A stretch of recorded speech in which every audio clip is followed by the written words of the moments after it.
قرأ الفاتحة. بسم الله.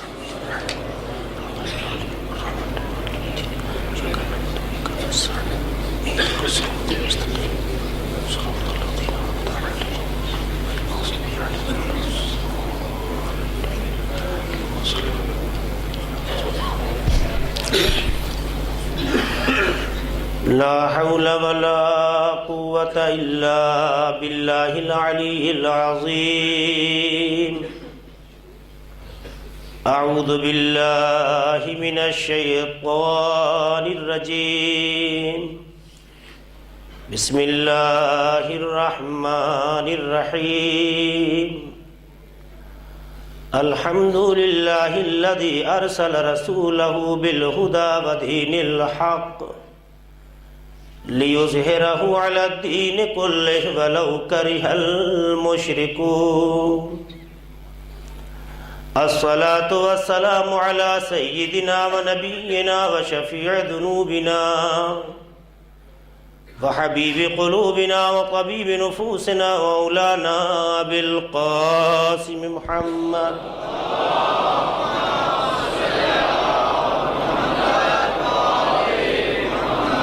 وعلى أهل بيت الطيبين الطاهرين المعصومين المظلومين الذين أذهب الله عنهم الرجس وطهرهم تطهيرا.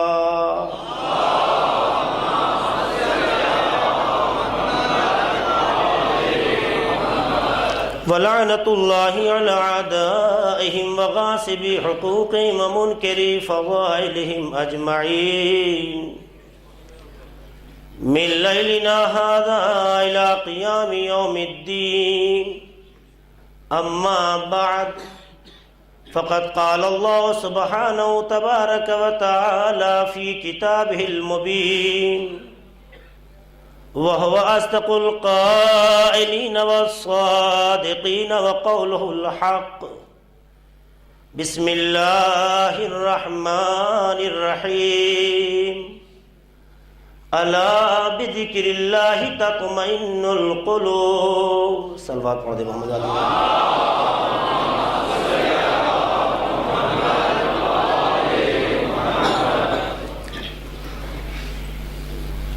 اس آیت کے ضمن میں کل آپ کے سامنے ذکر کی تعریف بیان کی گئی کہ ذکر کا مطلب ہے دل کا خدا کی جانب متوجہ ہونا، اور حقیقت ذکر یہ ہے جو پیغمبر نے فرمایا اور ان کے بیان کے سہارے اپنی بات میں نے کہی تھی کہ جس نے خدا کی اطاعت کی اس نے اسے یاد کیا، چاہے اس کی نماز، روزہ اور تلاوت قرآن کم کیوں نہ ہو، اور جس نے پروردگار کی نافرمانی کی اس نے خدا کو بھلا دیا، فراموش کر دیا، چاہے اس کی نماز، روزہ اور تلاوت قرآن کتنے ہی زیادہ کیوں نہ ہو۔ تو ذکر کی حقیقت یہ ہے کہ انسان کسی لمحے اسے فراموش نہ کرے، چونکہ یہ فرش ازا ایک درسگاہ ہے، اور چونکہ میرا بھی مزاج درس و تدریس کا زیادہ ہے، اس لیے اپنی بات کو میں ربط دیتے ہوئے آگے بڑھاتا رہوں گا۔ جیسے ہوتا یہ ہے کہ نیا چیپٹر جب سامنے آتا اور تسلسل ہوتا تو پچھلی بات سے ایک ربط دیا جاتا ہے، ایسے ہی میں بات کو آگے بڑھانا چاہتا ہوں۔ اس کا دو فائدہ ہے، ایک تو ذکر فإن الذکرى تنفع المؤمنین، یاد دلاتے رہو چونکہ یاد دلانا مومنین کو نفع پہنچاتا ہے۔ دوسرا فائدہ اس کا یہ ہے کہ جو کل کسی وجہ سے نہیں آ سکے تھے یا آنے میں تاخیر ہو گئی تھی، وہ بھی آپ کے ساتھ شریک ذکر ہو جائیں گے۔ تو ایک تو تعریف ذکر تھی جو میں نے آپ کے سامنے پیش کی، حقیقت ذکر بیان کیا، بات یہاں آ کے رکی کہ ظاہر ہے کہ جب اس کا ذکر کرنا ہے تو ضروری ہے کہ اسے پہچانا جائے، اور جب اسے پہچانا جانے لگے گا تو ضروری یہ ہے کہ ہر وہ چیز جو اس کی شناخت کا ذریعہ ہے پہلے اس کی طرف توجہ کی جائے۔ اس لیے کہ انسان چونکہ عالم مادہ میں آیا ہوا ہے، اس کی زندگی ایک مادی زندگی کہلاتی ہے، اور معنویت تک پہنچنے کے لیے چونکہ ہم مادی ہیں، اس لیے مادیت کے مراحل کو طے کرتے کرتے ہم معنویت تک پہنچیں گے، ورنہ مادہ معنوی تک آسانی سے نہیں پہنچ سکتا۔ یہی تو اس کا کرم تھا، اس کا لطف تھا، اس کا فیض تھا کہ جنہیں مجسمہ نور بنایا تھا انہیں مادی شکل دے کے ہمارے درمیان بھیج دیا تاکہ ہم قریب ہو سکیں۔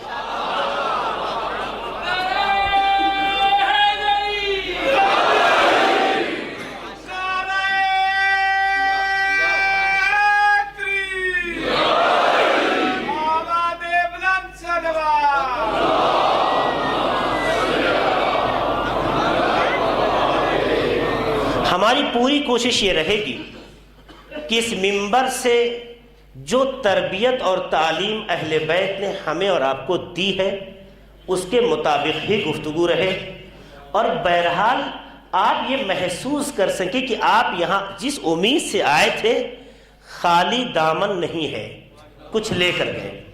لہذا ایک ایک بات پہ آپ غور کیجئے گا، چونکہ معمولاً میری گفتگو مرتبط ہوتی ہے، اگر آپ نے ربط کا ذہن میں تصور نہیں رکھا تو وہ کیفیت یا وہ کیف محسوس نہیں کر سکیں گے جو بات میں پایا جا رہا ہے۔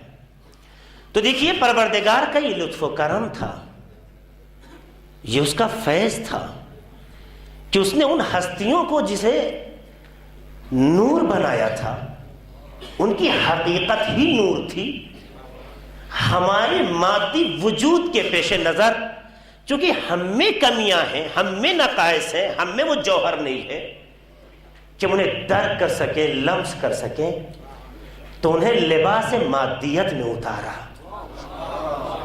مگر یہ کہہ دیا کہ یہ وسیلہ ہے اس لیے اس لباس میں ہے، اس سے زیادہ کچھ اور نہ سوچنا۔ یعنی یہ تصور بنا لو جیسے ہم ویسے یہ، تو یہ تمہاری غلط فہمی ہے۔ جیسے کا تصور ہمیشہ برابر میں ہوتا ہے، جب ان کی حقیقت ہی معنوی ہے، نورانی ہے۔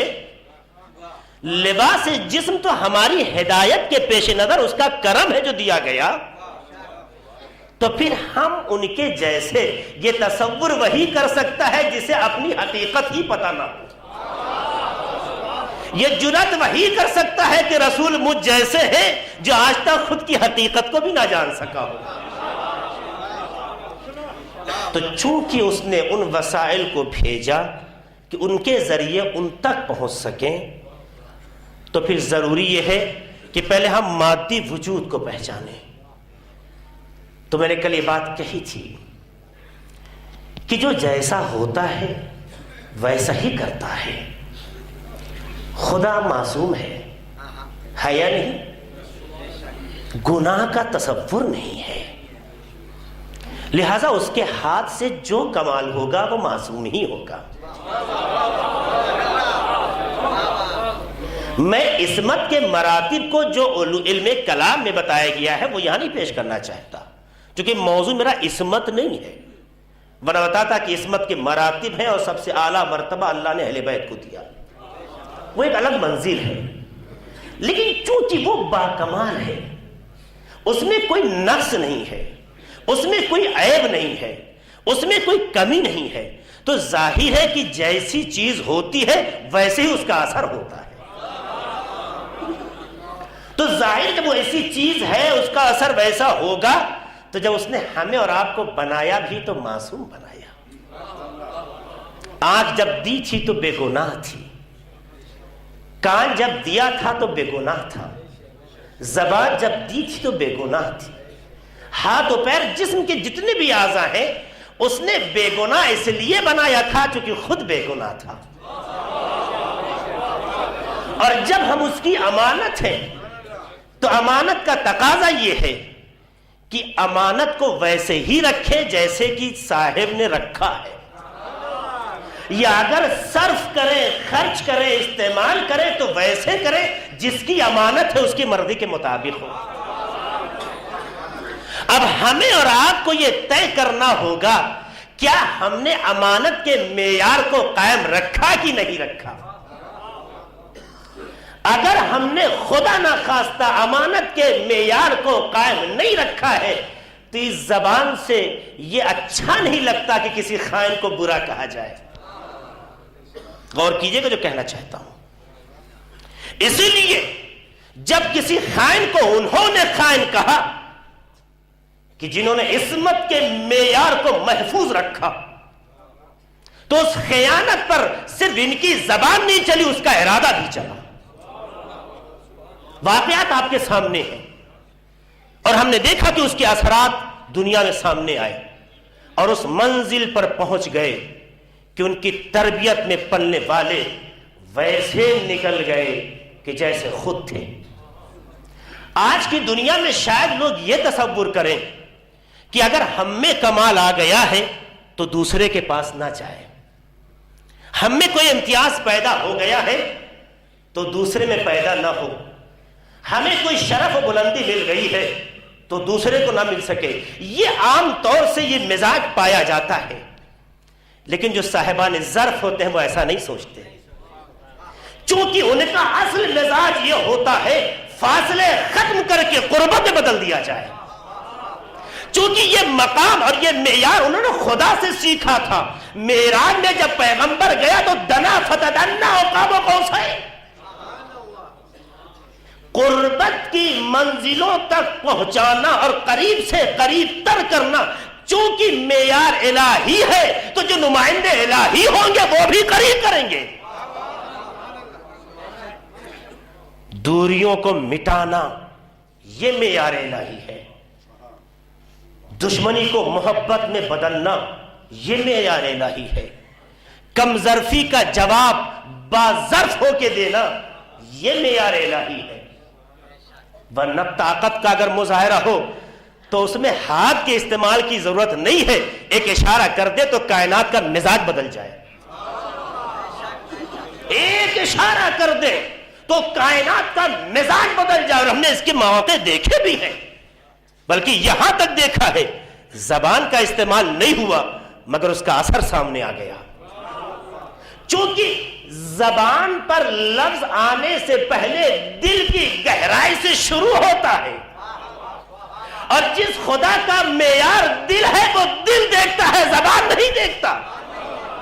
اس لیے جب یہودی نے رسول خدا سے کہا کہ ہم جب آپ پر ایمان لائیں گے جب وہ درخت ہے وہ چلتا ہوا آ جائے، ابھی گفتگو ہو رہی تھی. درخت کی شاخوں نے یہودی کے اوپر دستک دی، وہ حیران ہو کے رہ گیا. عزیزو، زبان ہم استعمال کرتے ان کے لیے ارادہ ہی کافی ہے. صلوات پڑھ دے محمد والے محمد پر.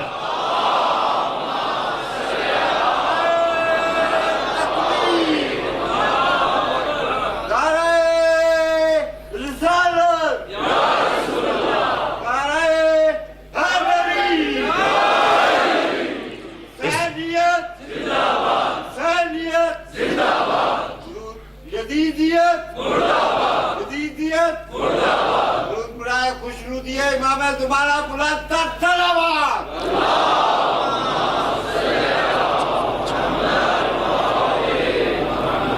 جب ہی رسول نے فرمایا ان اللہ عز وجل لا ينظر الى صورکم واموالکم، پروردگار عالم تمہارے چہروں اور تمہارے مال کی طرف نہیں دیکھتا، بل ينظر الى قلوبکم واعمالکم، بلکہ وہ تمہارے دل کی طرف اور تمہارے اعمال کی طرف دیکھتا ہے. وہ تمہارے دل اور تمہارے اعمال کی طرف دیکھتا ہے. شاید وجہ یہ ہو صورت اس نے دی ہے تو دیکھنے کی ضرورت کیا ہے؟ دولت اس نے دی ہے تو دیکھنے کی ضرورت کیا ہے؟ دیکھنا وہ چاہتا ہے کہ جسے پیدا کر کے اس نے احساس غرور کیا تھا، اس نے کس طرح سے اس کی تربیت اور اس کے صنعت کی تائید کی ہے۔ دیکھنا یہ چاہتا ہے کہ جب میں نے اسے بنا کے احسن الخالقین خود کو کہا تو دیکھوں اس نے کیا کیا ہے۔ تو نتیجہ وہی ہوتا ہے جو کل میں نے اشارہ کیا، جب کردار اچھا ہوتا ہے تو صورت خود بخود اچھی لگتی ہے، اگر کردار اچھا نہ ہو تو شکل کیسی بھی ہو انسان دیکھنا پسند نہیں کرتا ہے۔ اور کہا کہ کائنات میں جب تربیت اس کے معیار کے مطابق ہوتی ہے تو پھر کائنات میں ایسے چہرے نظر آتے ہیں کہ ان کا جب نام آتا ہے تو دل خوش ہو جاتا ہے، ان کا جب نام آتا ہے تو عقیدتیں نثار ہونے لگتی ہیں، ان کا جب تذکرہ آتا ہے تو قربانی کا جذبہ پیدا ہوتا ہے۔ بتاؤ ہے یا نہیں؟ جناب عباس کا نام سنا تو کیسی کیفیت پیدا ہوئی، جناب زینب کا نام سنا تو کیسا کمال، کیسا وجد پیدا ہوا۔ کیوں؟ اس لیے کہ ان کی تربیت کا جب اثر دیکھا تو یا ثانی حیدر نظر آیا یا ثانی زہرا نظر آئی۔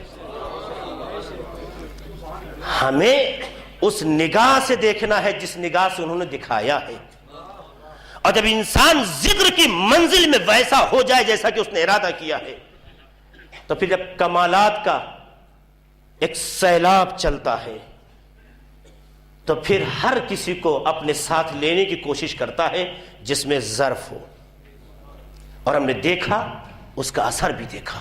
میں نے کہا تھا نا کل کچھ نمونے آپ کے سامنے رکھوں گا، آپ دیکھیے۔ ابتدا سے شروع کرتا ہوں، ابتدا تاریخ اسلام کی جو ہے، جناب بلال کیسے تھے؟ اگر ان کے رنگ اور ان کے بارے میں تاریخ میں پڑھیے تو تھوڑی دیر کے لیے اگر وہ عقیدت ان کے عمل کی بنیاد پہ جو پیدا ہو گئی نہ ہوتی، میں نے کہا نا کردار چہرے کو حسین بنا دیتا ہے، لیکن اگر وہ بات نہ ہوتی قبل اسلام کو قبول کرنے سے پہلے بلال کیا تھے؟ حبش کے طرف کے غلام، اور ظاہر ہے غلام کسی بھی شکل کا ہو سماج میں اس کی حیثیت کیا ہوتی ہے، معاشرہ کس نگاہ سے دیکھتا ہے؟ یہ معاشرے کی کم ظرفی ہے، ورنہ صاحبان ظرف ہوتے تو اس نگاہ سے دیکھتے جس طرح اہل بیت نے دیکھا۔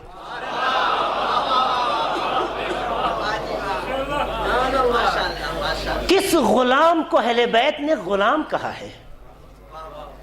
یہی وجہ ہے کہ جب اپنے در سے ہٹاتے تو کہتے تھے جاؤ راہ خدا میں آزاد ہو، تو پلٹ کے کہتے تھے آقا جسے آپ آزادی کہتے ہیں وہی غلامی ہے۔ بھائی جو احترام اس در پہ ایک غلام نے دیکھا سماج میں قابل تصور نہیں ہے، یہ احترام نہیں تھا بلکہ یہ بتانا تھا جب مخلوق اس کی ہو تو ہم کردار دیکھتے ہیں، حیثیت نہیں دیکھا کرتے۔ اے سلام پڑھتے محمد والے محمد پر۔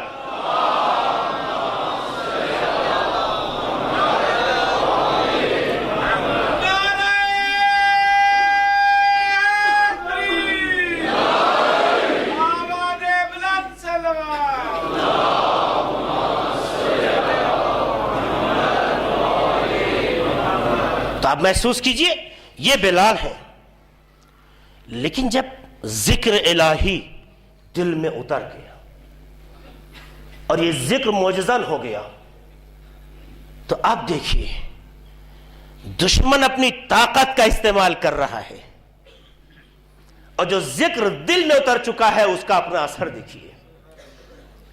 جناب بلال لٹا دیے گئے، پتھر سینے پہ رکھا گیا، رکھ کے چھوڑا نہیں گیا ہے، اور چھوٹا موٹا پتھر بھی نہیں ہے۔ تاریخ نے اس کا حجم یا اس کا وزن تو نہیں لکھا، لیکن جو تصور پیش کیا ہے سنگین پتھر ہے۔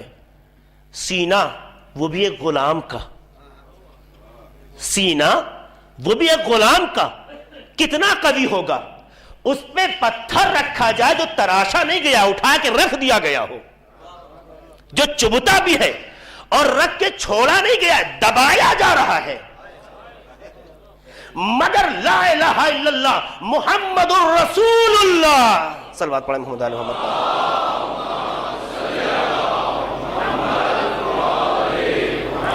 کہ برابر بلال کے زبان سے نکلنے والی آواز کہہ رہی تھی تمہیں احساس یہ ہے کہ تمہارے پتھر میں اتنی طاقت ہے کہ سینہ کمزور کر دے، مگر تو بھول گیا جو ذکر دل میں اتر کر زبان تک آ جائے وہ پتھر کیا پہاڑ کو بھی کمزور بنا دیتا ہے۔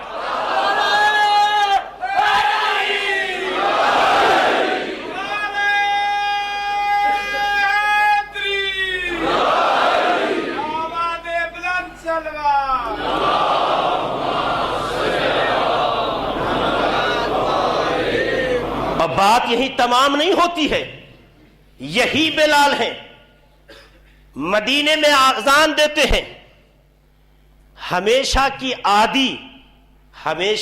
عادی معترض، صبر نہیں ہوا، کمال ہے، رسول کی تربیت میں ہے، مکے سے سفر شروع کیا، مدینے تک پہنچ گئے، مگر آج تک مزاج رسالت سمجھ میں نہ آیا، مزاج رسالت سمجھ نہیں آیا، وہی نسل، وہی حسب و نسب کا امتیاز جو جاہلانہ تھا، آج بھی ہم یہ بات کہتے ہیں، جو حسب و نسب کو معیار بنا کے کسی کو ذلیل کرتے ہیں یہ مزاج جاہلانہ ہے،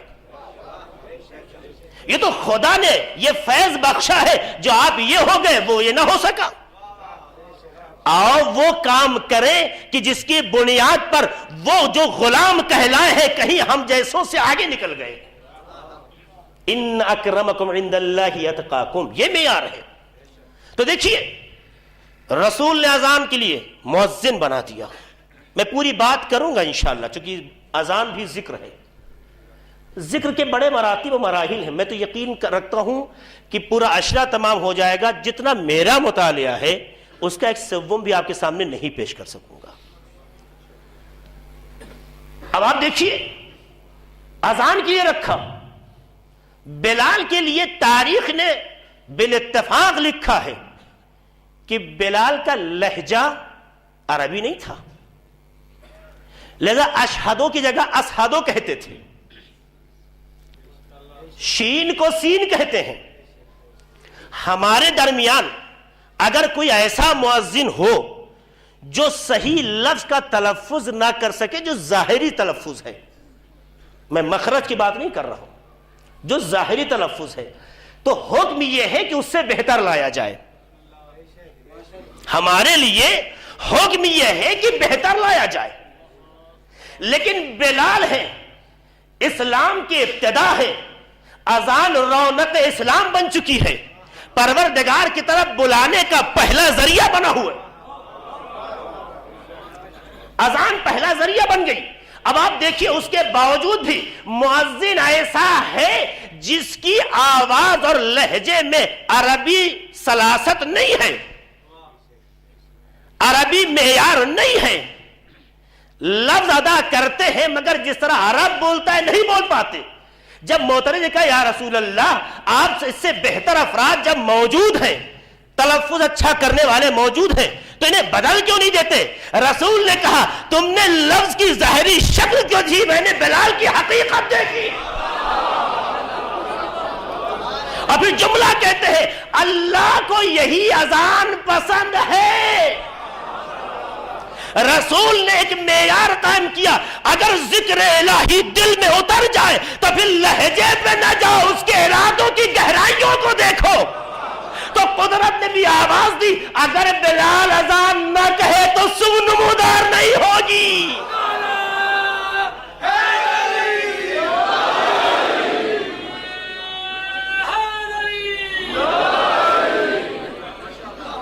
ایک بلال کی بات ہے، کتنے ایسے ہیں ذکر اگر صحیح طریقے سے دل میں آ جائے تو اس کا اثر وہ دیتا ہے، ورنہ بلال حبش کے غلام، دنیا کا تصور کچھ اور لیکن دین کی تربیت کچھ اور پھر یہ نہ دیکھا، یہ بلال کے ساتھ پروردگار نے مراتب طے کر کے ہمیں پیغام دیا کہ ہم بھی اگر کوشش کریں تو وہاں پہنچ سکتے ہیں جہاں وقت کا بلال تھا. کوشش کریں، پہنچ سکتے ہیں. اور یہ منبر، یہ ذکر حسین ہمیں یہی سکھاتا ہے. بس دنیا ہمیں بلال نہیں دیکھنا چاہتی، اس لیے ہماری مخالفت کرتی ہے. ہمیں بلال نہیں دیکھنا چاہتی. تو نمونے تاریخ میں بھرے پڑے ہیں. کیا حاجر بن عدی کا نمونہ نہیں ہے؟ جن کے سامنے قبر کھو دی گئی، جن کے سامنے قبر کھو دی گئی. بہت سے لوگ تو قبر کے تصور سے ڈرتے ہیں. بلال، جناب حجر بن عدی کو لا کے قبرستان میں کھڑا کر دیا گیا ہے. معاویہ کا زمانہ ہے اور ایک خواہش ہے، علی کی جو محبت تمہارے دل میں اسے نکال دو، اور نہیں تو قتل اس کے اندر. کا بد نصیب قتل کی دھمکی دیتا ہے. مجھے تو شرم آتی ہے کہ آقا چلا گیا اب تک زندہ کیوں ہوں.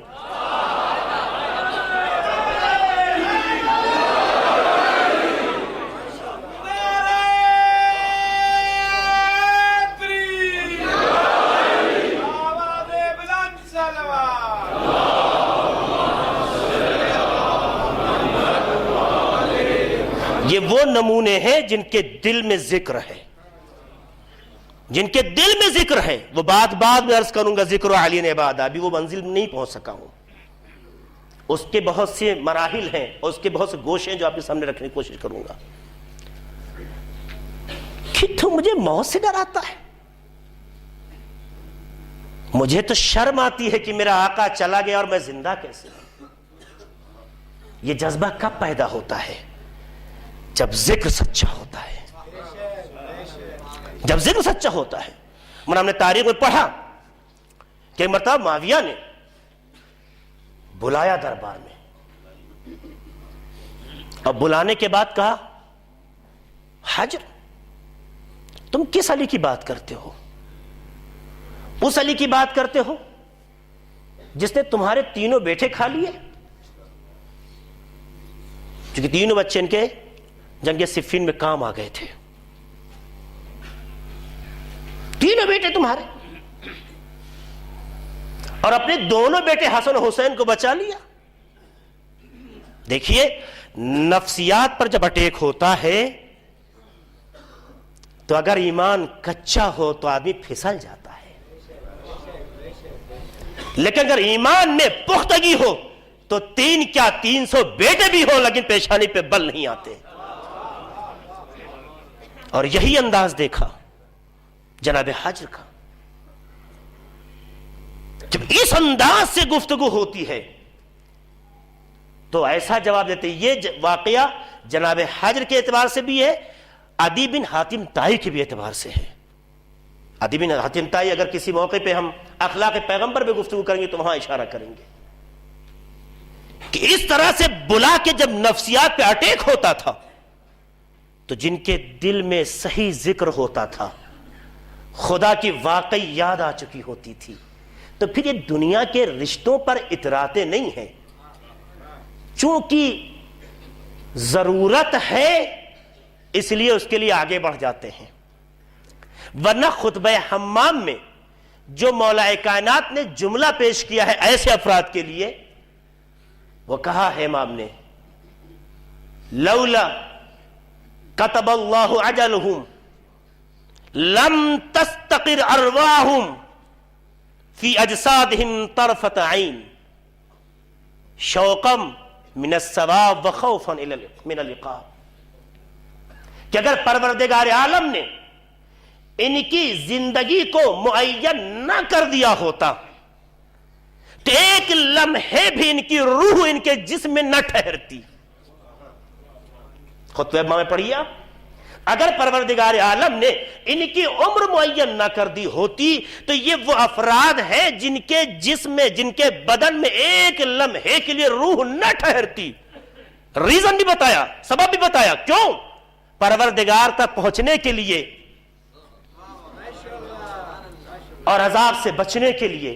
چونکہ انسان جب زندگی کرتا ہے تو یہ خوف ہر لمحہ اس کے ساتھ رہتا ہے کہ کب کوئی غفلت ہو جائے، اس لیے کہ جن کے دل میں ذکر آ جاتا ہے ان کی ہاں اگر اس طرح کے گناہ کا تصور ہو جائے تو غفلت کی بنیاد پہ ہو سکتا ہے، ارادے اور یقین کی بنیاد پہ نہیں ہو سکتا، جان بوجھ کے گناہ نہیں ہو سکتا۔ تو یہ وہ افراد ہیں کہ اس طریقے سے تربیت پاتے ہیں اور اس طرح نمونہ پیش کرتے ہیں۔ اور واقعہ بتاؤں، یہ وہ مراحل میں بتا رہا ہوں کہ جو تربیت میں اترے اور ذکر نے ان کے دل میں جگہ لی تو زمانے کے ہر طوفان سے ٹکرا گئے، چاہے وہ حجر بن عدی ہو، چاہے ابن سکیت ہو۔ ابن سکیت کا تو واقعہ آپ جانتے ہیں، حلق سے زبان کھینچ لی گئی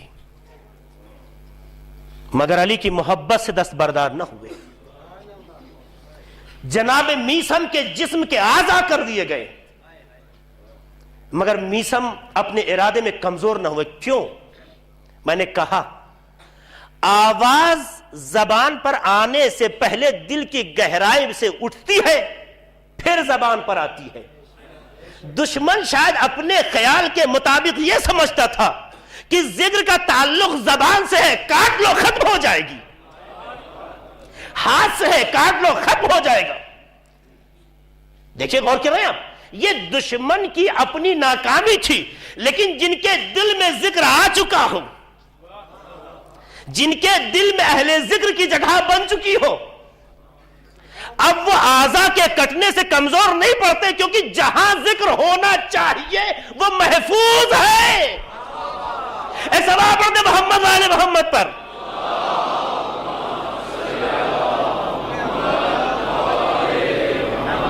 نمونے بہت ہیں، میں سارے نمونے یہاں نہیں پیش کرنا چاہتا ہوں، تو یہ بتانا چاہتا ہوں کہ اگر تربیت اس کی ہوتی ہے تو فاصلے ختم ہوتے ہیں، دوریاں قربت میں بدلتی ہیں، اور قربت اتنا ہو سکتی ہے کہ جس کا آپ تصور نہیں کر سکتے۔ یہ اس کا مسئلہ ہے کہ وہ کتنا کس کو قریب کر لے، یہ اس کا مسئلہ ہے، آپ نہ طے کریں کسی کے بارے میں، یہ اس کی منزل ہے۔ آپ کا کام ہے خود میں آمادگی پیدا کرنا، ذکر کا جذبہ پیدا کرنا، پروردگار کی معصیت اور گناہ سے بچنے کی کوشش کرنا۔ آپ کوشش کریں گے ادھر سے مدد ہوگی۔ ایک جملہ کل کہہ کے نکل گیا تھا، چونکہ میں نے جہاں بھی روایتوں میں انداز دیکھا ان کے مدد کی، تو اس جملے میں حرف فے کا استعمال ہوا ہے، حرف فے کا۔ عربی میں فے جب اس طرح کے جملوں میں آتا ہے، اگر تم پکارو گے، اگر تم بلاؤ گے تو ایسا ہوگا، یہ جب فے یہاں پر استعمال ہوتا ہے تو سرعت کی حدیں ختم کر کے یہ بتانا چاہتا ہے کہ لفظ کے نکلنے میں تو دیر ہو سکتی ہے، آنے والے میں دیر نہیں ہو سکتی۔ اور اس کو آپ مشاہدہ کرتے رہتے ہیں، ٹھوکر لگی، پیر لڑکھڑائے، زمین کی طرف آنے میں دیر کتنی لگتی ہے؟ سب کچھ چٹپٹ میں ہوتا ہے، پیر لڑکھڑایا اور آپ زمین کی طرف ہوئے، بیلنس بگڑا، زمین میں کشش آپ کو کھینچ رہی ہے، مگر اختیاری کہیے یا غیر اختیاری، یہ وہ غیر اختیاری ہے جس میں اختیار پوشیدہ ہے، ورنہ ہر کسی کی زبان سے یہ لفظ نہیں آتا۔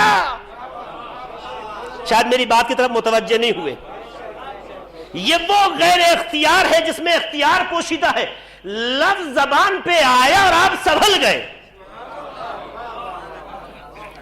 یہ کیا ہے؟ یہ بتایا جا رہا ہے کہ تمہارے آنے اور بلانے میں تو دیر ہو سکتی ہے، ان کے آنے میں دیر نہیں ہوتی۔ وہ تو معیار تلاش کرتے ہیں، جس کے پاس معیار ہو وہ خود بخود پہنچ جاتے ہیں۔ اب یہ اپنا اپنا مقدر ہے، کتنے بلاتے ہیں نظر نہیں آتے، کتنے سوچتے بھی نہیں ہے، سامنے زیارت ہو جاتی۔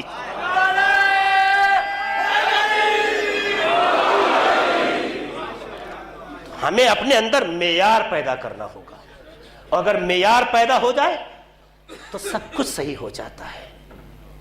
تو وہ یہ چاہتے ہیں کہ ہماری تربیت میں اتر کے ایسا ہو جائے کہ وہ مجھ جیسا کہلانے لگے۔ یہ بات میں بڑے اعتماد سے کہہ رہا ہوں، غور کیجئے گا۔ میں نے شروع میں کیا بات کہی تھی کہ لوگ جب ترقی پا جاتے ہیں تو سوچتے ہیں کوئی دوسرا ترقی نہ پائے، کمال پا جاتے ہیں تو سوچتے ہیں دوسرا کمال نہ پائے۔ یہ کم ظرفی کی علامت ہے۔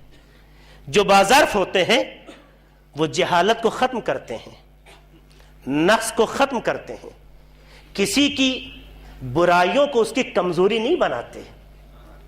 ہمارے معاشرے میں یہ بات بہت عام ہے، اگر آدمی کسی وجہ سے ہارنے لگے، کسی سے گفتگو میں، رشتوں میں، کسی وجہ سے، تو فوراً اس کی کمزوریاں گنوانا شروع کرتا ہے، اس کے نقائص گنوانا شروع کرتا ہے۔ یہ اس کی عاجزی ہے۔ تو جو عاجز ہوتا ہے وہ کسی کی کمزوری گنواتا ہے، جو صاحب ظرف ہوتا ہے وہ کمزوریوں پہ پردہ ڈال کے اس کے ارادے اور اس کے آگے بڑھنے کو دیکھتا ہے۔ اور یہی وجہ ہے کہ بڑے سے بڑے گنہگار بھی نمائندہ اسلام بن گئے صرف ان کی تربیت میں آنے کے بعد۔ تو یہ دوریاں ختم کرتے ہیں، تو یہ دیکھنا چاہتے ہیں ہمارے چاہنے والوں میں کون ایسا ہے جس کا معیار زندگی وہی ہے جو اس کے اہل بیت کا ہے۔ اہل بیت دعوے کا نام نہیں ہے، اہل بیت سیرت کا نام ہے۔ اہل بیت نعرے لگانے کا نام نہیں ہے، اہل بیت کردار کا نام ہے۔ اور جس نے اہل بیت کو صحیح طریقے سے پہچانا، دل بھی بولا، زبان بھی بولی۔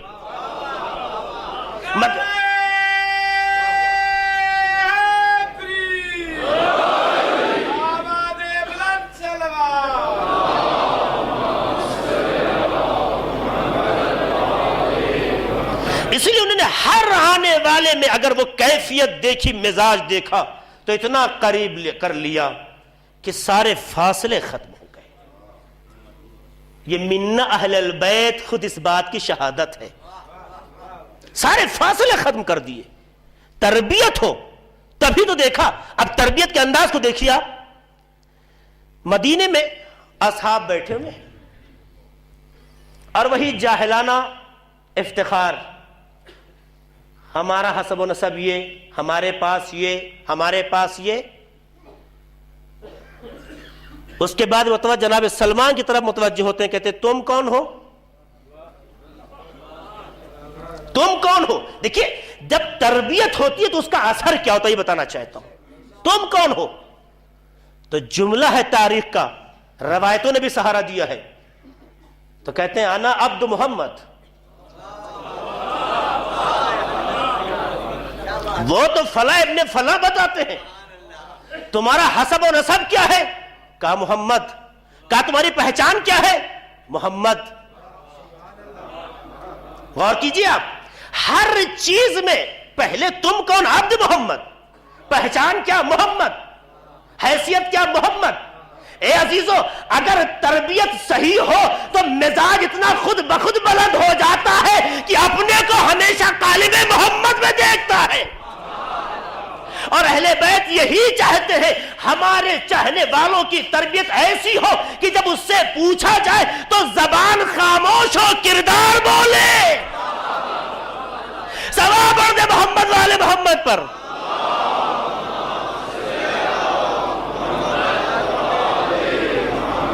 اور یہ چیز ناممکن نہیں ہے، ممکن ہے، مگر بس راستہ صحیح ہونا چاہیے۔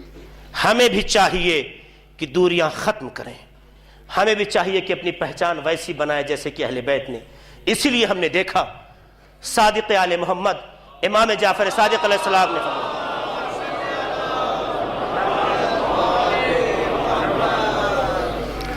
امام فرماتے ہیں شیعتنا رحماء بینہم، ہمارے شیعہ آپس میں ایک دوسرے پہ مہربان ہیں۔ یہ امام کا جملہ ہے۔ اے امام کے چاہنے والوں، تمہیں امام کے کلمات کی لاج رکھنی ہوگی، زمانے کی قدورت کو پیروں سے رودنا ہوگا، زمانے کے بنائے ہوئے اصول جس کی بنیاد پر رشتوں میں فاصلے ہو جاتے ہیں اسے ختم کرنا ہوگا. یہ امام کا بھروسہ ہے. اب یہ ہماری زندگی ہے, فیصلہ آپ کے ہاتھ میں ہے. ان کی تصدیق کرنا چاہیں گے یا اپنے معیار کو ان کے مقابل رکھیں گے؟ شیعتنا رحماء بینہم, ہمارے شیعہ وہ ہیں جو ایک دوسرے پر مہربان ہیں, ایک دوسرے سے قریب ہیں, فاصلے جن کے درمیان ختم ہیں. دیکھیے یہ شیعہ کی شناخت ہے, یہ شیعہ کی پہچان ہے. آپ یہاں بھی محسوس کر سکتے ہیں, ہماری جماعتوں میں بھی محسوس کر سکتے ہیں. آپ آئیے, دنیا کی اور جماعتیں دیکھتا ہوں تو نہیں, پہلے فلاں بیٹھیں گے, پہلے فلاں صاحب ہوں گے, فلاں جو صاحب ثروت وہ ہوں گے, حکومت کے فلاں ملازم ہوں گے. لیکن آپ کہیں بھی آ کے بیٹھ جائیں, جہاں بیٹھ جائیں وہی آپ کی جگہ ہے. یہی فرش عزا ہے کہ آپ کے بیٹھنے پر کسی نے پابندی لگائی, یہاں بیٹھو وہاں نہ بیٹھو. یہ مزاج نہ ہونا بتاتا ہے جو امام نے معیار دیا ہے, تربیت بول رہی ہے. اب اس مزاج کو یہی تک محدود نہ رکھو, زندگی میں بھی چیلنج کرو. تب ہے شیعہ اہل بیت. الذین اذا خلوا ذکروا اللہ.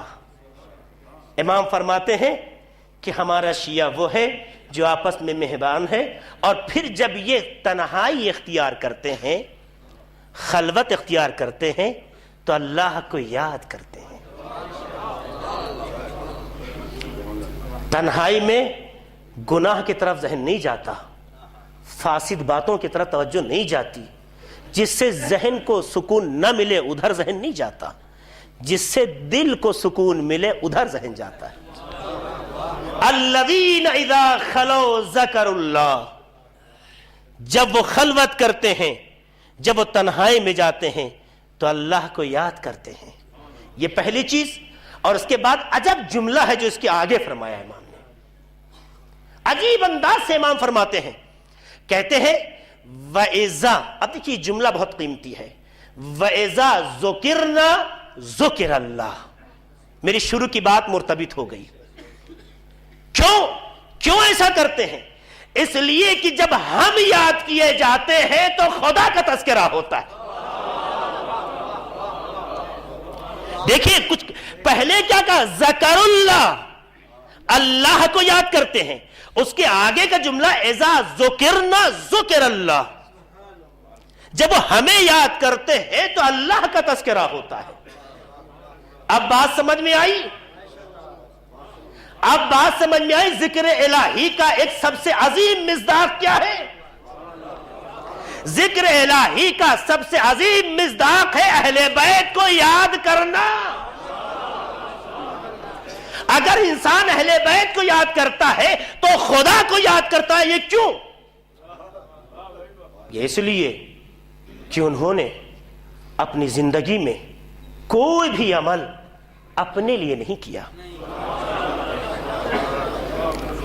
ہم چھوٹا سا کمال پا جائیں تو اترانے لگتے ہیں, چھوٹا سا کمال آ جائے تو اترانے لگتے ہیں. مگر ان کی یہاں یہ ہے کہ کمال جب پاتے ہیں تو سجدے میں سر رکھ دیتے ہیں. ایک نمونہ اور بتا دوں, قلعہ باب خیبر اکھاڑا, انگلیوں پہ اٹھایا. دیکھیے جو میسج ہے وہ دینا چاہتا ہوں. 2 انگلیوں پہ اٹھایا, امت قصیدہ پڑھ رہی ہے شجاعت کا, رسول خدا مدح و ثنا کر رہے ہیں ان کی اس کیفیت کا جو 2 ہوا پہ کھڑے ہیں, ہے کہ نہیں؟ ایسا ماحول ہے کہ یہاں علی جو چاہے خود کے بارے میں کہلوا لے, جو چاہے. 2 انگلیوں پہ ایسا دروازہ جو 40 لوگ کھولے بند کریں, معمولی نہیں. اور پھر بیلنس کا حال دیکھیے کہ زمین پہ قدم نہیں ہے. یہ بھی ایک منزل ہے جو ہم یہاں بتانا نہیں چاہتے, چونکہ ہمارا موضوع نہیں ہے, خارج ہو جائیں گے. ہم جہاں لے جانا چاہتے بہت اہم ہے. ایسے حالات میں ایک چھوٹی چیز اٹھائی تو پیر زمین پہ آ جاتا ہے. لیکن یہ 2 ہوا پہ قدم, 2 انگلیوں پہ دروازہ, دنیا قصیدہ پڑھ رہی ہے. ایسے موقع پہ کس کا سینہ ہے جو پھولتا نہیں ہے؟ مگر کمال دیکھیے اس عبد کا کہ اس کے اس حالت میں بھی وہ سننا چاہتا ہے جو اس کا مزاج ہے.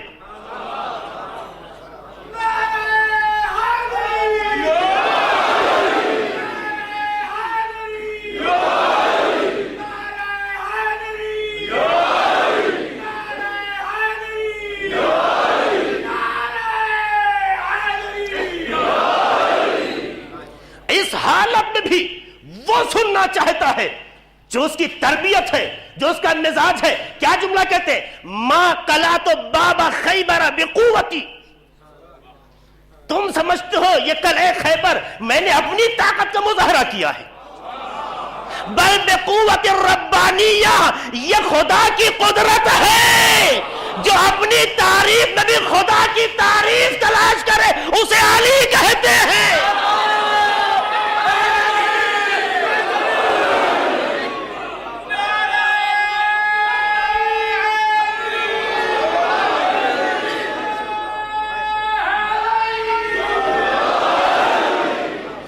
تب جب یہ اعتماد ہوتا ہے تو عطا ادھر سے ہوتی ہے. منوا سکتے تھے لیکن وہ یہ جانتے ہیں اس کے مقابل ہماری حیثیت کیا ہے. بس تم جتنا حیثیت گراتے جاؤ وہ اٹھاتا جائے گا، مگر اس کے مقابل دیکھیے جملے کی نزاکت پہ آپ توجہ رکھیے گا. اپنے کو عبد پہچانو تو کہ بندہ ہو، اپنے کو پہچانو کہ عبد ہو، پھر دیکھو اس کی عطا کیا ہے. یہ ان کا عمل تھا، یہ اس کا اعتماد تھا. یہ ان کا عمل تھا، یہ اس کا اعتماد تھا. کہیں بھی اہل بیت نے اپنے کو مقام غرور میں رکھ کے پہچانوایا ہو تو بتا دو، لیکن کہیں ایسا نہیں ہے کہ جب اپنے معبود کے مقابلے میں، مقابل تو یہ تعبیر غلط ہے اردو کی، اپنے معبود کی خدمت یا بارگاہ میں آئے ہو تو آپ دیکھیے کیا اظہار بندگی ہے. تعریف کا کون محتاج نہیں ہوتا؟ کون نہیں چاہتا مجھے شہرت ملے؟ کون نہیں چاہتا میرا قصیدہ پڑھا جائے؟ کون نہیں چاہتا لوگ مانے؟ جہاں کچھ نہیں ہوتا وہاں تصور ہوتا ہے ایسا ہو. ٹیلی ویژن سے سنتے رہیے، کہانیاں بنائی جا رہی ہیں، قصیدے پڑھے جا رہے ہیں، لیکن جب ذات کا تصور رکھو، قصیدے رکھو تو لگتا ہے قصیدہ تماچے مار رہا ہے. لیکن کردار ایسا ہو کہ جس نے قصیدہ پڑھوایا نہیں ہے اپنا، لوہا منوایا نہیں ہے اپنا، بلکہ اپنا کردار پیش کیا ہے اور خالق کی بارگاہ میں اتنا خاشع اور خاضع رہا ہے کہ قصیدہ وہ پڑھنے لگا. اور جب قصیدہ وہ پڑھ دے تو ہر زبان بولتی ہے، ہر دل بولا کرتا ہے. اے سباب اور جب ہم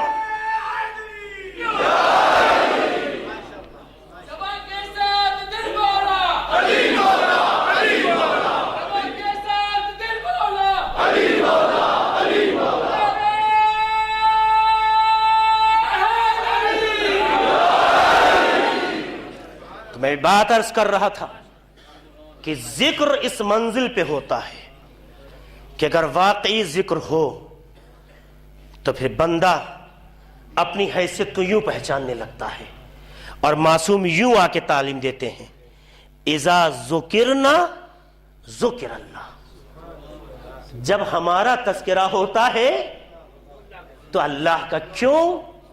اس لیے کہ انہوں نے کوئی بھی عمل اپنے لیے نہیں کیا، ہر عمل کو خدا کے لیے کیا.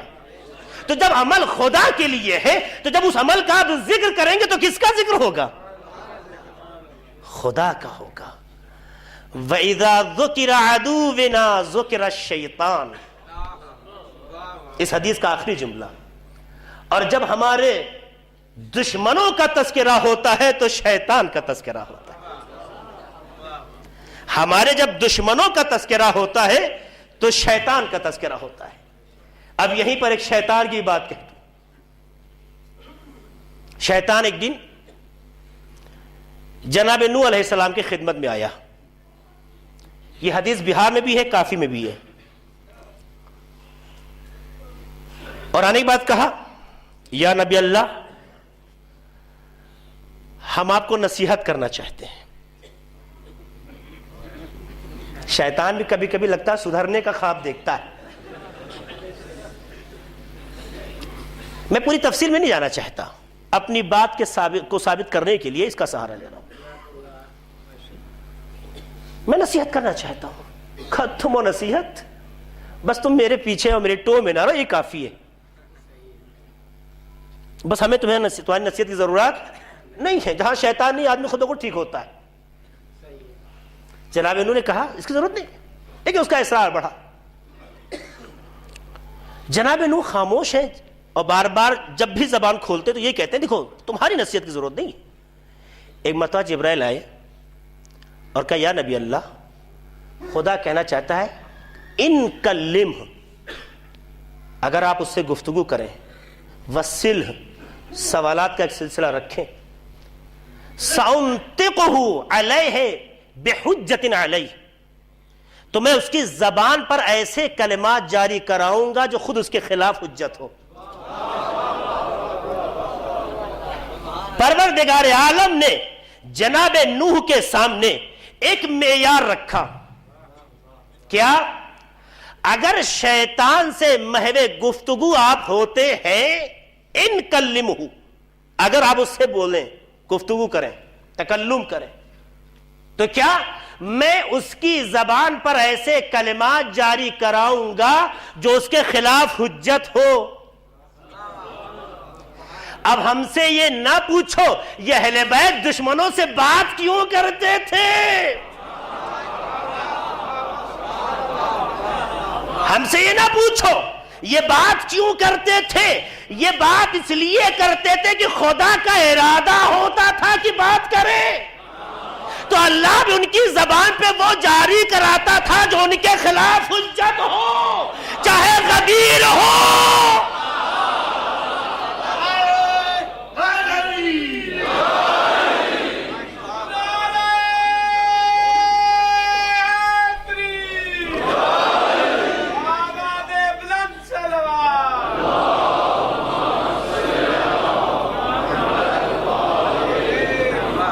یہ جملہ غدیر میں کہنا لقد اصبحت مولاي ومولاي كل مؤمن ومؤمنہ, یہ خدا جاری کروا رہا ہے.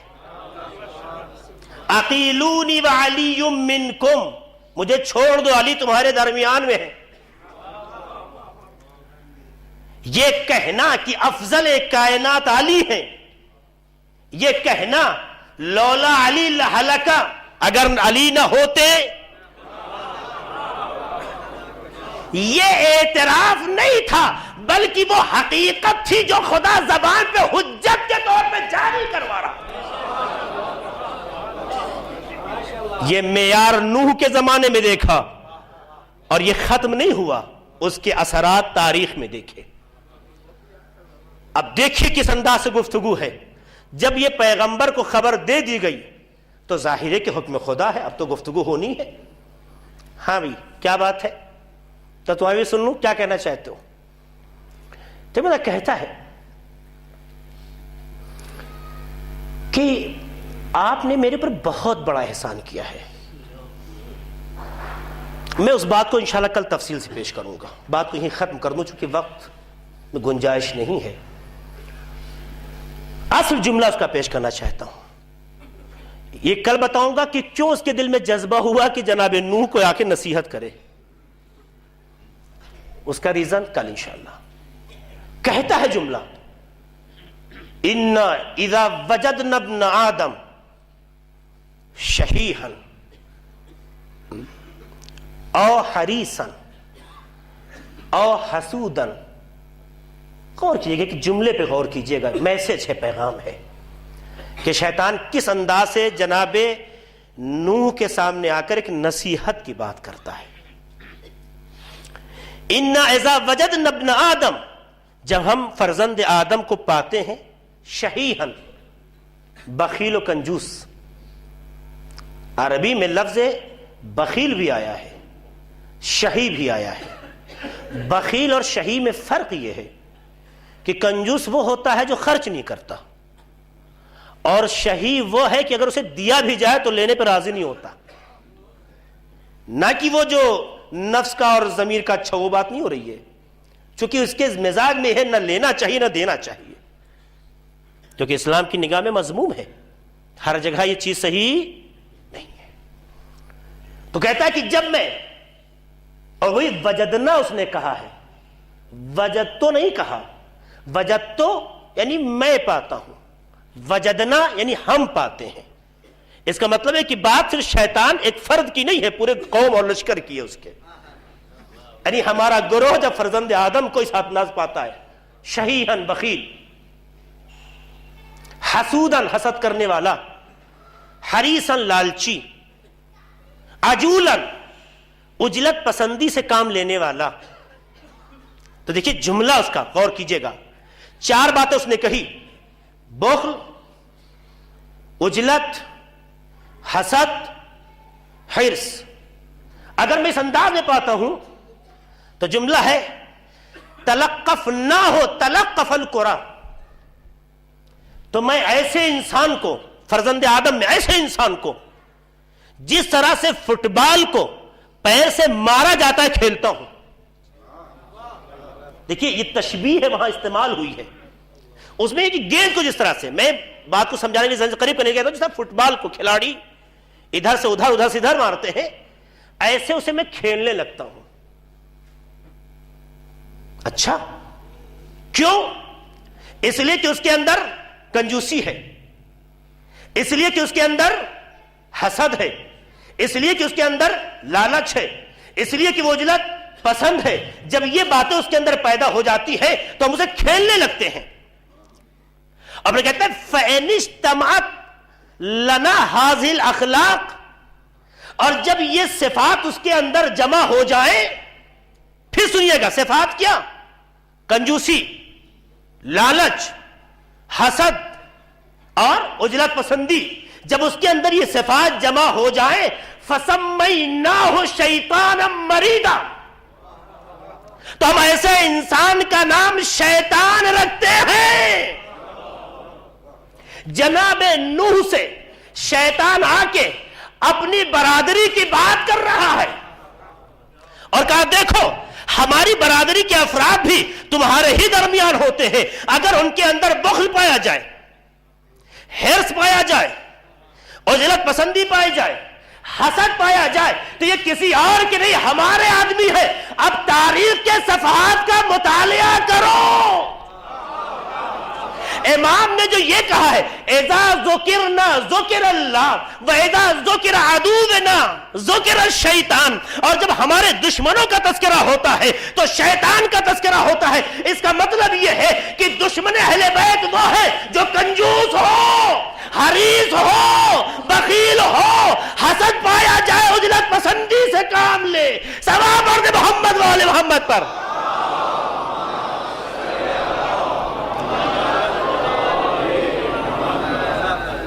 اور اس انداز سے اپنی بات کا خاتمہ کرتا ہے۔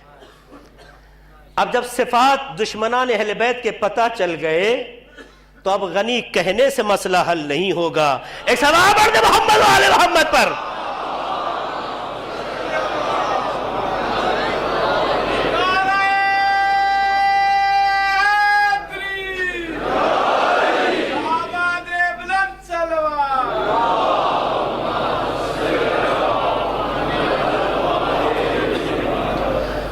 تو یہ ہے ذکر کہ جب ہمارا ذکر ہوتا ہے تو اسے یاد کیا جاتا ہے۔ بات یہیں پہ تمام کرنا چاہتا ہوں، اور ظاہر ہے کہ انہی کی یاد سے ہی خدا ملتا ہے، اور جس کے دل میں ان کی تربیت کے اثرات دکھائی دینے لگے، انہوں نے محسوس کر لیا کہ اگر خدا کو پانا ہے تو ان سے ملے گا، خدا کو پانا ہے تو ان سے ملے گا۔ تو جب یہ جذبہ ہو جائے اور ذکر سچا ہو تو پھر یہ نہیں دیکھتا ہے ہمارا سن کیا ہے، وہ نہیں دیکھتا ہے ہماری موقعیت کیا ہے، وہ یہ دیکھتا ہے کہ کتنے جلدی ان کے ذریعے خدا تک پہنچ جائے، وہ یہ دیکھتا ہے۔ اس لیے ہم نے دیکھا کہ قاری قرآن، حافظ قرآن، صحابی رسول، صحابی مولا کائنات مسلم ابن اوسجہ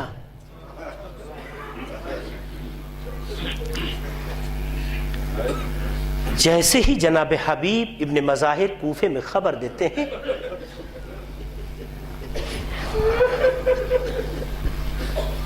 مسلم کیا کر رہا ہو؟ کہ حبیب سن کا تقاضا ہے، بوڑھا ہو گیا ہوں، ریش سفید ہو گئی ہے، محاسن سفید ہو گئے، چاہتا ہوں خضاب لے لو، اسے خضاب کر۔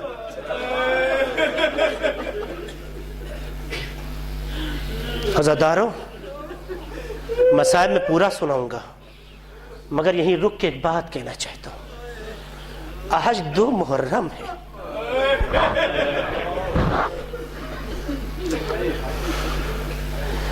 عزادارو کچھ واقعات ایسے ہوتے ہیں جن کو زبان سے دہرانے کی ضرورت نہیں ہوتی، تصور ہو جائے تو ہاں خود بخود سیلاب بن جاتی۔ کیوں؟ یہی وجہ ہے کہ کچھ لوگ لفظ حسین سنتے ہی رونے لگتے۔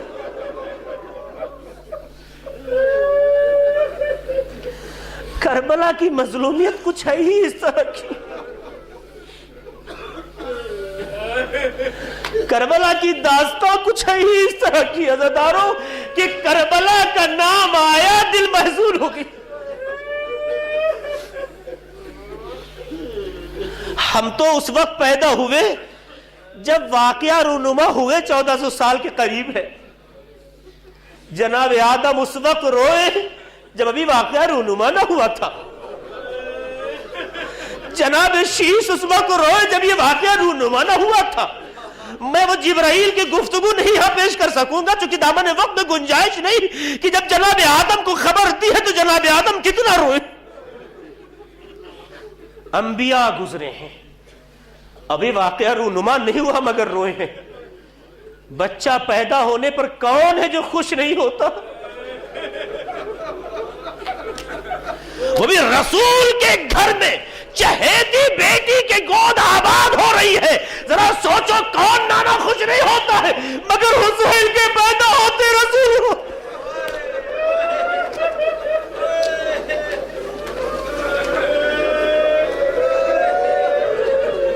آخر بیٹی کہا نا بابا میرے بچے میں کیا کوئی کمی ہو گئی ہے؟ کہا نہیں بیٹی، کہا بابا آپ پہ قسم میں بتائیں یہ بچے کو دیکھتے رو کیوں رہے ہیں؟ اے عزادارو جب بات قسم کی آئے تو کہا ہے اے فاطمہ تم وہ دیکھ نہیں رہی ہو جو میں دیکھ رہا۔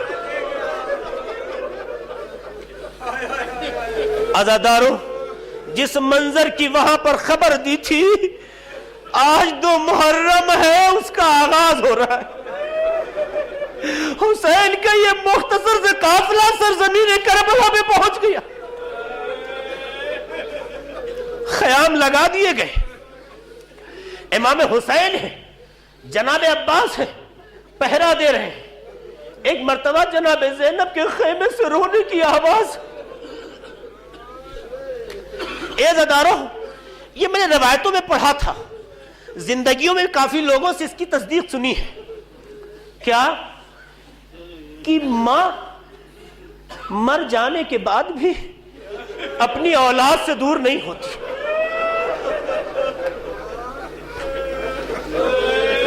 کسی نہ کسی بہانے پروردگار عالم اس کی روح کو بچوں کے پاس بھیجا کرتا ہے، یہ حقیقت ہے، یہ روایات میں بھی ہے۔ موت کے بعد روحوں کا سفر پڑھ لیجئے اس میں ہی موجود ہے۔ عزادارو یہ روح آتی رہتی ہے، اب اگر بیٹا حسین ہو ماں فاطمہ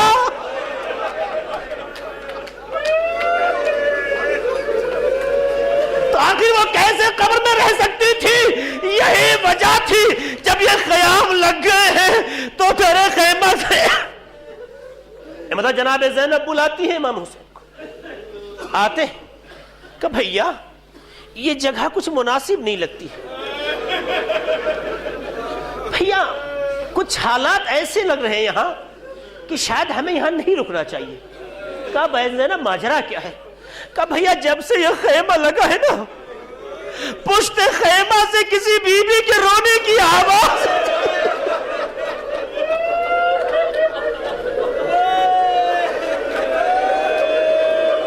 اور وہ اس طرح سے روتی ہے جیسے اس کا جوان مارا گیا ہو.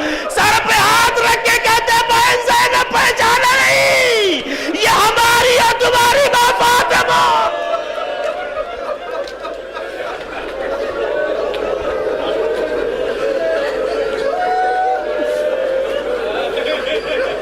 حسین کتنا مظلوم.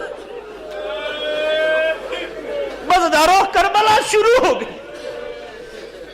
میں تو یہاں تک کہتا ہوں اگر بیچ میں عید قربان اور غریر کی بات نہ جاتی تو داستان کربلا تو 7 ذوالحجہ سے شروع ہو گئی تھی. عزادارو بس یہاں پہ یہ کہنا چاہتا تھا کہ مجھے مسلم نے اوسجا کی بات کروں. آپ کا ذہن تیار ہو گیا، روئیے. شہزادی بھی اس غم میں آپ کے برابر شریک ہے اور آپ ایک ماں کے سامنے اس کے بیٹے کا پرسہ دینا چاہتے تو کیفیت وہی ہونی چاہیے جو پرسہ دینے کی ہوتی ہے. حبیب نے کہا مسلم کیا کر رہے ہو؟ خضاب خرید رہا ہوں، محاسن سفید ہے اسے رنگ کرنے کے لیے. کہا اے مسلم اگر رنگ ہی کرنا ہے تو نواز رسول کربلا کی طرف آ گیا، چلو اسے اپنے خون سے رنگین کرتے.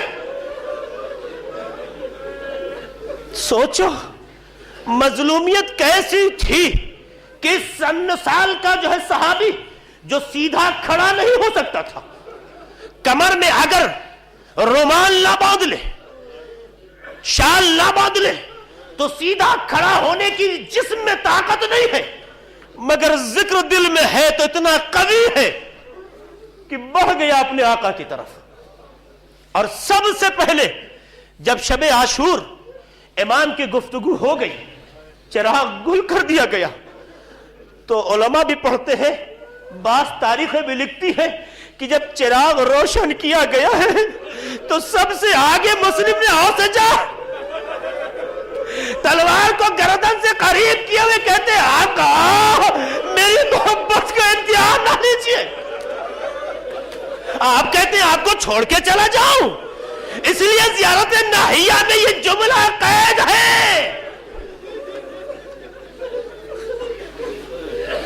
زیارت ناہیہ جو 10ویں امام کے زمانے میں صادر ہوئی لیکن بعض لوگ امام زمانہ کے نام سے منسوب کرتے ہیں، اس زیارت میں آپ دیکھیے یہ جملہ قید ہے کہ جو بیان، جو مرثیہ، جو گلہ جناب مسلم کا اپنے آقا کے سامنے، آقا آپ کہتے ہیں آپ کو چھوڑ کے چلا جاؤ، ذرا اتنا بتا دیجئے کہ آپ کے جد رسول کو کیا کہوں گا.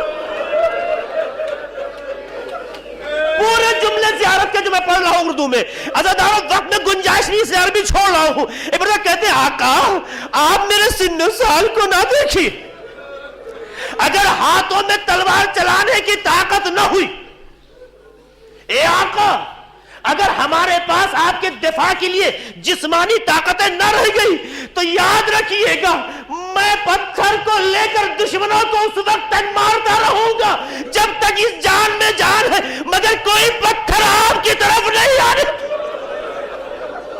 کیا جذبہ، کوئی پتھر آپ کی طرف آقا نہیں آنے دوں گا.